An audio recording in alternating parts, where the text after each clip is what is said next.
বর্তমান বিশ্বে এশিয়া মহাদেশের সবচাইতে জনপ্রিয় ব্যক্তি বাংলাদেশের জাতীয়তাবাদী দল বিএনপির ভারপ্রাপ্ত চেয়ারম্যান জনাব তারেক রহমানের পক্ষ থেকে শ্রীপুর উপজেলার ২ নং গাজীপুর ইউনিয়নের ৩ নং ওয়ার্ড বিএনপির সম্মানিত সদস্য বিশিষ্ট দানবীর অ্যাডভোকেট নুরুল ইসলাম ফাহিম ৫ শতাধিক হতদরিদ্র পরিবারের হাতে তুলে দেন ঈদ উপহার।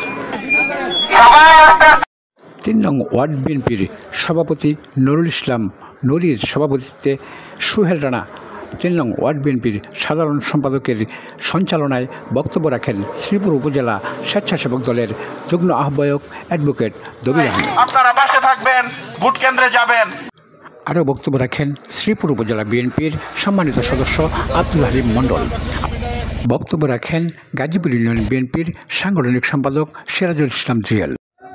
সাধারণ জনতার সাথে কথা বলে জানা যায়, তারা বলেছেন ঈদ মানে আনন্দ, ঈদ মানে খুশি, আর সেই ঈদের আনন্দটাকে একটু হলেও বাড়িয়ে দিয়েছেন আমাদের নুরুল ইসলাম ফাহিম। যে ঈদ উপলক্ষে আমাদেরকে সেমাই চিনি দিয়েছে, আমরা খুব খুশি।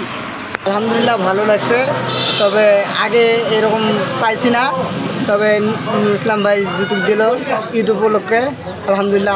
পরিশেষে দেশনেত্রী ম্যাডাম খালেদা জিয়ার রোগ মুক্তি কামনা করে তারেক রহমানের জন্য দোয়া চেয়ে একটি বক্তব্য রাখেন। তারুণ্যের অহংকার, তারুণ্যের প্রতীক তারেক রহমানের জন্য দোয়া চেয়ে এবং আপনাদের সবার জন্য দোয়া করি এবং আমাদের সবার জন্য দোয়া করবেন, এই আশাবাদ ব্যক্ত করে আমার সংক্ষিপ্ত বক্তৃতা এখানে শেষ করছি। বাংলাদেশ জিন্দাবাদ, তারেক রহমান জিন্দাবাদ, স্বাধীনতার মহান ঘোষক শহীদ